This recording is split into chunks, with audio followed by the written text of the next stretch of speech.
Bon dia a tothom, buenos días. Good morning to you all English speakers.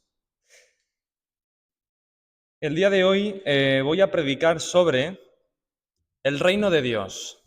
Voy a predicar sobre el reino de Dios. Y como la de hoy es una misa de jóvenes, aunque como ha dicho Borja, todos y cada uno de nosotros somos jóvenes, quisiera enfocar la predicación sobre todo para que los jóvenes podamos entender la riqueza, la belleza de la promesa que nos hace Cristo cuando predica acerca del reino de Dios. La semana pasada mi padre nos habló sobre la Trinidad. La Trinidad es el dogma que establece la naturaleza interpersonal del Dios cristiano. Y en virtud de esa interpersonalidad podemos decir que la más pura esencia de Dios es Él. Elena, tú siempre contestas bien, así que la esencia más pura de Dios, entendido como ser interpersonal, es Él. ¿Cuál es el atributo con el que San Juan identifica a Dios? Dios es... ¿Eh? Sí, Dios es amor, sí. Habló del Espíritu Santo, es verdad, sí. Pero conectado con la Trinidad, es decir, Dios es amor. El Espíritu Santo es precisamente el espíritu de amor que envuelve esa relación amorosa entre el Padre y el Hijo, ¿verdad? Fundamentalmente, la esencia más pura de Dios es la del amor. Ahora, pensamos en el ser humano, porque creo que esa pregunta que nos hacemos acerca de Dios, ¿cuál es la esencia más pura? ¿Cuál es el atributo por excelencia de la naturaleza de Dios? Nos la podemos plantear desde la perspectiva humana. Es decir, si tuviéramos o si pudiéramos despojar al ser humano de todas esas capas con las que se reviste, ¿qué es lo que quedaría del hombre? ¿Qué veríamos en el hombre? ¿Qué veríamos en su corazón? ¿Cuál es el atributo, entonces, que define a cada ser humano?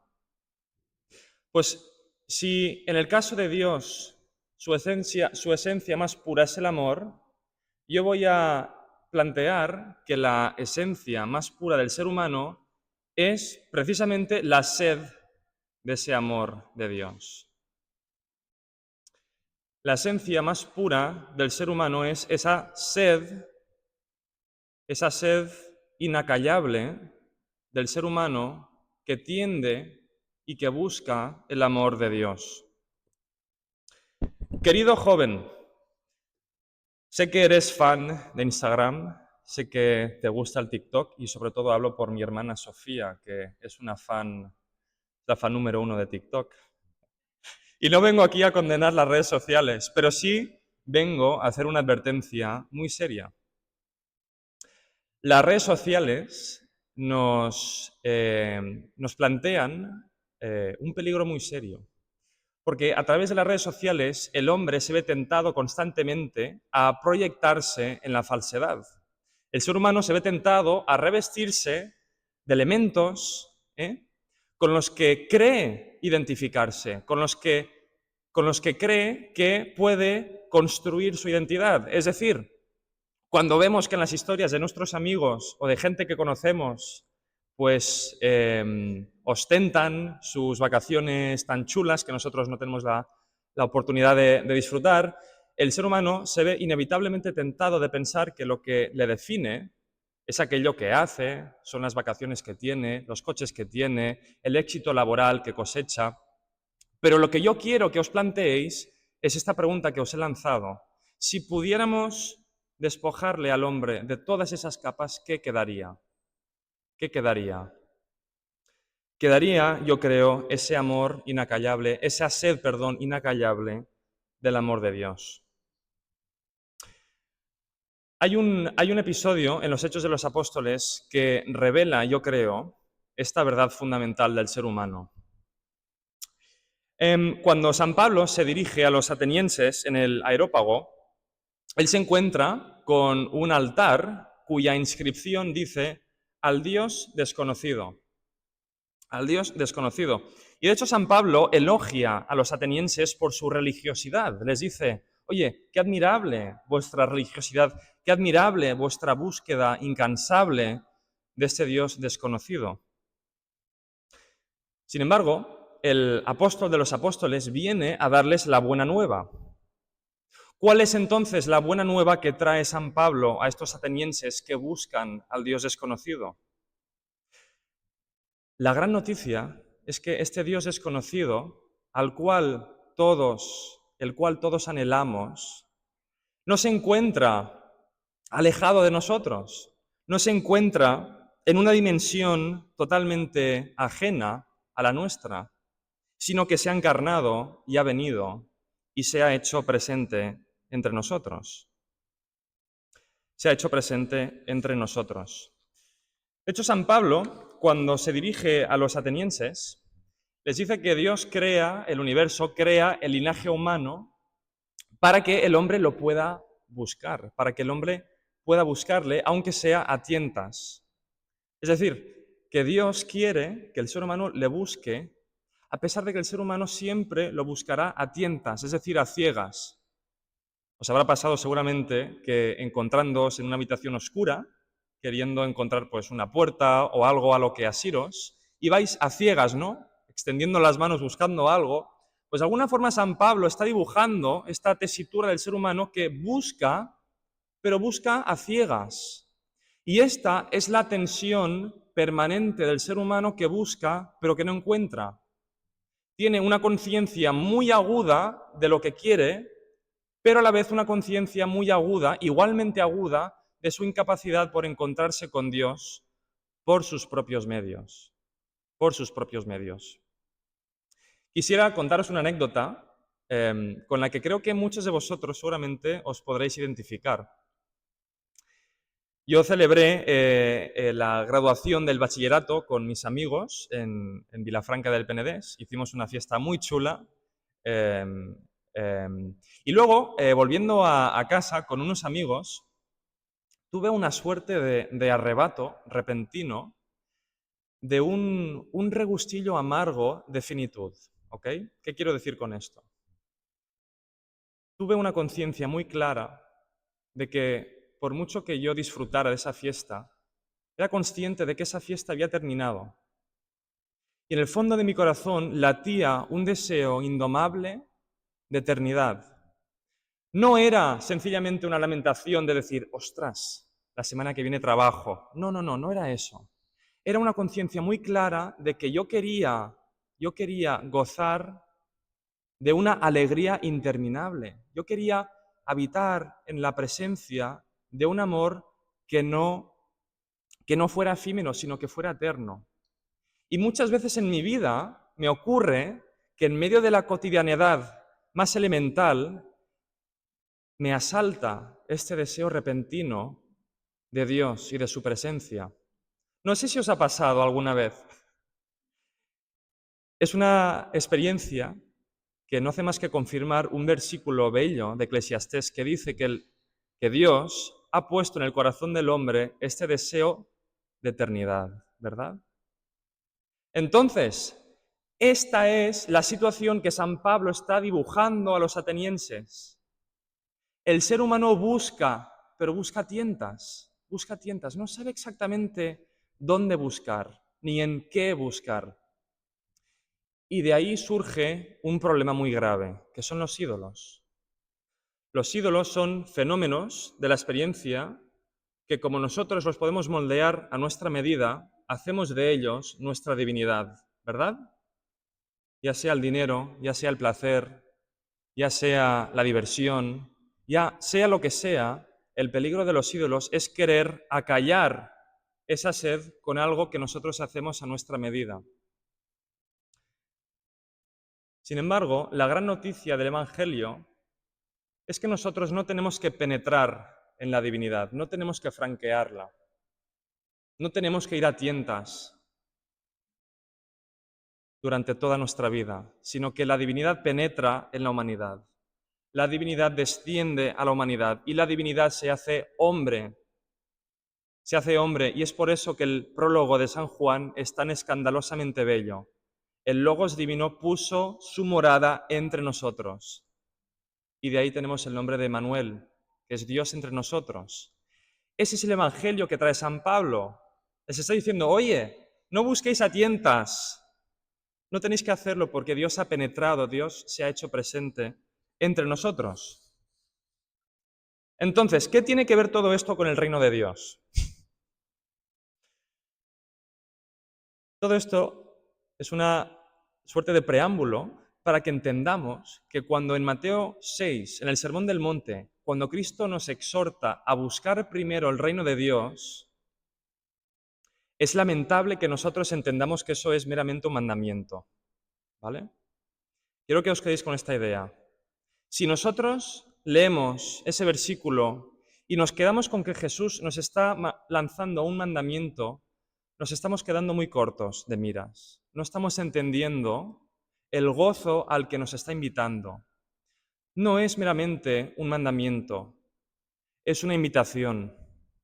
Cuando Cristo nos dice, buscad primero el reino de Dios, no está siendo un profesor como un profesor que dice, oye, haz los deberes, ¿no? Sabiendo que el alumno no los quiere hacer. No, nos está invitando a entrar en ese gozo permanente, en ese gozo sempiterno que todos anhelamos. Más que un mandamiento, es una invitación, oye, ves por aquí, ves por aquí. Ahora, hay que hacerse la pregunta, buscad primero el reino de Dios. ¿A qué se refiere con el reino de Dios? Es decir, ¿dónde buscarlo? ¿Qué es? ¿Dónde se encuentra? Hay un teólogo y filósofo de la antigüedad que a mí me chifla, se llama Orígenes, un alejandrino, que decía que Cristo es autobasileia. Eso significa en griego que Él es el reino en persona. ¿Qué es el reino de Dios? Pues más bien la pregunta sería, ¿quién es el reino de Dios? Es Cristo mismo. Cristo es el reino hecho persona, hecho humano. Entonces, buscad primero el reino de Dios, buscad primero a Cristo, es lo que nos está diciendo. Buscad primero a Cristo. Entonces, con este planteamiento del ser humano que busca tientas, ¿por qué buscar a Cristo? ¿Por qué no buscar a Buda? ¿Por qué no buscar a Mahoma? ¿Por qué no buscar a otro profeta? Porque no hay ningún otro nombre bajo el cielo en el que se dé una fusión completa entre divinidad y humanidad. No hay otro nombre, no hay otra religión, no hay otra persona en la que se haya dado el cumplimiento total de la fusión, de la penetración del amor de Dios que, conociendo el anhelo del hombre, se hace presente en él. Sé que no está de moda, joven, hoy en día, tú que eres tan tolerante, tú que eres tan relativista, y esto me lo digo a mí.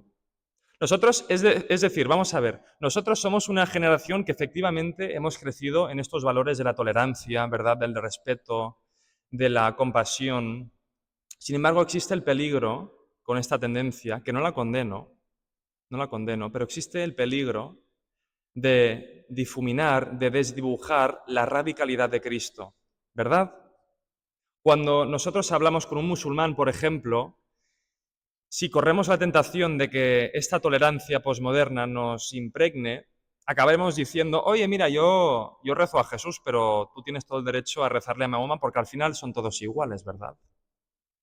Pero esto no es así, esto no es así. Entonces, ¿por qué predicar a Cristo? ¿Por qué Él y no Mahoma? ¿Por qué Él y no cualquier otra religión, joven, tú que te has criado en esta tolerancia posmoderna? Porque Cristo es la encarnación completa y única de la divinidad en la humanidad, ¿vale? No hay ningún otro nombre bajo el cual eso sea real. Entonces, buscad primero el reino de Dios, buscad a Cristo que es autobasilea, y luego, para terminar, ¿dónde exactamente buscarlo? San Pablo nos dice que ya no tenemos que buscarle a tientas, pero Sebastián, me diréis, hasta ahora todo esto es muy abstracto. Yo me quedo con la pregunta, ¿dónde buscarlo? Pues bien, Gracias por escucharme. No.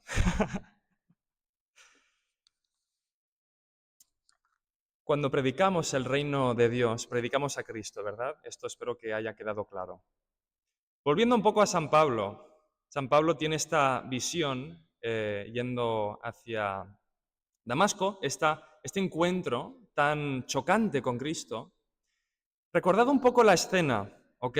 Refrescad la memoria. Cuando Cristo se encuentra con él, ¿qué estaba haciendo San Pablo justo antes? ¿Cuál era su cometido? ¿Cuál era su misión? Decidme. ¿Perseguir qué? A la iglesia, ¿verdad? Perseguir al cristiano, a la iglesia, a la eclesía, a la comunidad de cristianos, efectivamente. ¿Verdad que Cristo no le preguntó por qué persigues a mi iglesia? Perdón, ¿verdad que no le preguntó por qué persigues a la iglesia o por qué persigues a los cristianos? ¿Qué pregunta le lanzó? ¿Por qué me persigues a mí? Gracias, amén. ¿Por qué me persigues a mí? ¿Qué sucede? ¿Qué está sucediendo en esta pregunta? Que Cristo se identifica de una forma real con su iglesia. ¿Por qué? Porque su iglesia es su cuerpo. Su iglesia es su cuerpo. Es decir, encontramos a Cristo en su cuerpo, que es la iglesia. Buscad primero el reino de Dios. Es decir, buscad primero a Cristo. ¿Dónde encontrarle? En su cuerpo. En su cuerpo. Joven, querida joven. Sé que vivimos un panorama eclesiástico de iglesias que promueven muchísima sentimentalidad, ¿verdad? Promueven mucha sentimentalidad porque creen que lo que más os atrae son los sentimientos, son las emociones, son estos episodios de extremo éxtasis sentimental. Sin embargo, la promesa que hace Cristo, la promesa de la fe cristiana, va mucho más allá. Si la fe fuera solamente sentimientos, la fe no sería absolutamente nada. La promesa es que nosotros podemos permanecer y morar en su cuerpo. Y eso va mucho más allá de los sentimientos. Eso tiene que ver con realmente morar en su cuerpo. Entonces, la Iglesia no deja de ser la presencia visible, ¿verdad?, del amor de Cristo, que es invisible, pero que se hace presente en su cuerpo. Por lo tanto, frente a esta oleada masiva de jóvenes que abandonan la Iglesia, ¿verdad?, esta tendencia tan trágica de jóvenes que se desencantan con la Iglesia, que guiados por una creencia espiritual errónea, que es esta de que podemos encontrarnos a Cristo meramente y únicamente en la individualidad, se están perdiendo la riqueza de su cuerpo. Cristo dice, cuando 2 o 3 se reúnen en mi nombre, yo estaré con ellos. No dice cuando tú me invoques en tu subjetividad. Ojo, con esto no digo que la subjetividad no sea un medio adecuado. Es decir, la tradición espiritual de la fe cristiana está plagada de autores que, como San Agustín, buscan a Dios en la interioridad, por supuesto. Pero la promesa de Cristo es mucho más rica que eso. Entonces, joven, ¿por qué acercarte a la iglesia cuando a veces es tan aburrida? Cuando los predicadores no damos la talla.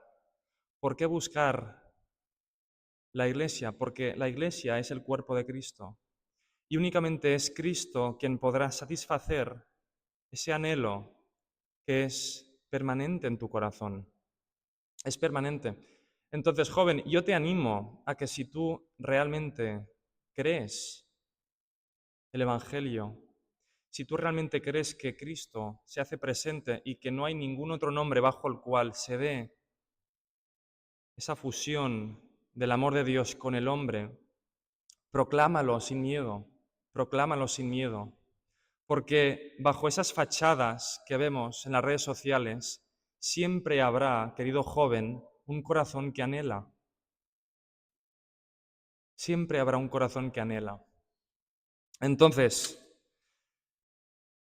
quedémonos con esto. Cuando Cristo nos anima a buscar el reino de Dios, no nos está meramente exhortando, nos está invitando. Y hay que entrar en ese gozo, y hay que proclamarlo, querido joven. Con esto espero haberos dado un aliento para seguir en la Iglesia, porque es evidente que vivimos en un mundo donde quizás esto ya no está tanto de moda. Y por razones que se comprenden, es decir, el mundo es mucho mejor que nosotros en ofrecer diversión, pero la diversión se queda muy corta para el corazón que anhela tanto más y mucho más que la mera diversión, querido joven, mucho más que el mero entretenimiento. Pidámosle a Dios que perseveremos en su cuerpo para que nosotros seamos transfigurados más a la imagen de Cristo y podamos irradiar esa buena noticia a los demás. Gracias.